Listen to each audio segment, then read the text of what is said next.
Fire সার্ভিসটা এখন আমি নিজে আগুনে জ্বলতেছি। আমার মনের আগুন নিভাইতে পারবেন? আমার মনের মধ্যে যে আগুন জ্বলে সে আগুনকে আপনারা নিভাইতে পারবেন? তারিখে বিজয় নিশ্চিত করতে পারবেন? সেদিন ফায়ার সার্ভিস হইব, সব কিছু হইব। এটা তো আমার বাপের জমি বেচা দিব না, সরকার দিবে। তারেক রহমান বাংলাদেশের প্রধানমন্ত্রী হইলে মুবাশ্বের আলম ভূঁইয়া যদি তারেক রহমানের প্রতিনিধি হিসাবে আপনারা নির্বাচিত করেন, ফায়ার সার্ভিস নাঙ্গলকোটের পরে আপনাদের ইউনিয়নও বানানোর মতো ইনশাল্লাহ ক্ষমতা আছে, আছে না? আকাম গড়াইতে পারি তো কিছু।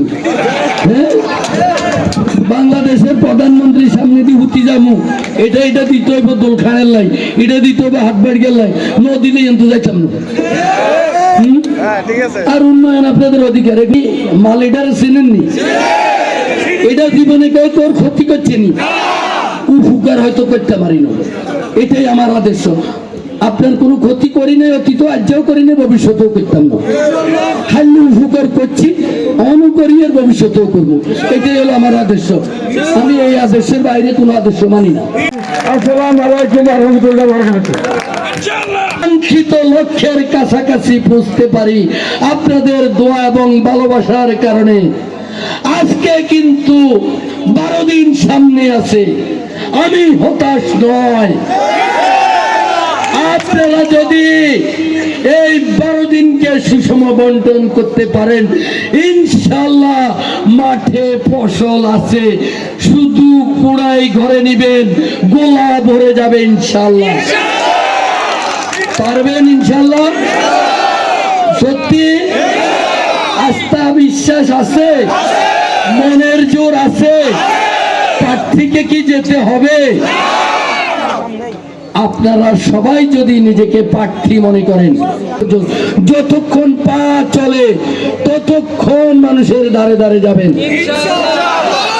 তারেক রহমানের সালাম দিবেন, মুবাশ্বের আলম ভূঁইয়ার সালাম দিবেন, দানের শীষের সালাম দিবেন।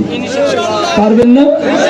মনির ভাই যদি বলে মক্তবপুর আসেন, লুঙ্গি পরে যাব, কিন্তু আমার শত্রু যদি বলে আমি মক্তবপুর যাব না, গেলে প্রস্তুতি নিয়ে যাব, ক্যাডার নিয়ে যাব, আর নাইলে ডাইনেদি ফেরিয়া রোডে যাবো, মক্তবপুর দিয়ে যাবো না।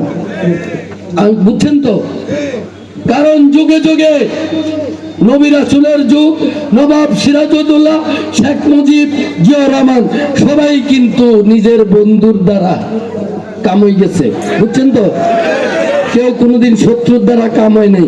সুতরাং আমি আপনাদেরকে বিশ্বাস করি, আমি আপনাদেরকে ভালোবাসি, আপনারা আমাকে বিশ্বাস করেন। আপনাদের চোখের পানি আল্লাহ কবুল করেছে। এই মনোনয়ন আপনাদের 2 ফোঁটা চোখের জলের মনোনয়ন। সুতরাং আমি আপনাদেরকে যে বিশ্বাস নিয়ে ভালোবাসি, আমি আশা করি আপনারা সেই বিশ্বাসের মর্যাদা দিবেন। হাসপাতালে আসা ছাড়া আমাদের সাথে আপনাদের দেখা হবে না। শস্য কেন্দ্রে আমি বলছি, কিন্তু আমি যাব না, কিন্তু আমি প্রত্যেক কেন্দ্রে যাব, প্রত্যেক গ্রামে যাব। কখন যাব আপনাদেরকে বলে যাব না। আমি প্রতিটা মিনিট, প্রতিটা সেকেন্ড আমি কাজে লাগানোর চেষ্টা করব।